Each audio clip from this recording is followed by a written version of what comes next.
Ayo gerak dan nikmati ketenangan batin. Meraih ketenangan batin adalah sebuah perjalanan pribadi yang unik. Berikut adalah beberapa pendekatan umum yang mungkin bisa membantu.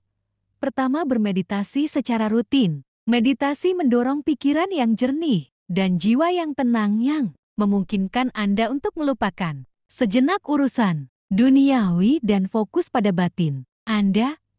Kedua, menjaga kesehatan fisik. Olahraga teratur, pola makan sehat, dan kebiasaan tidur yang baik dapat meningkatkan kondisi mental Anda secara signifikan. Ketiga, menghabiskan waktu di alam. Baik itu berjalan-jalan di taman, melihat bintang, atau mendengarkan suara ombak di laut. Menghabiskan waktu di alam dapat secara efektif membantu Anda mencapai kedamaian. Ayo gerak dan nikmati ketenangan batin. Sok.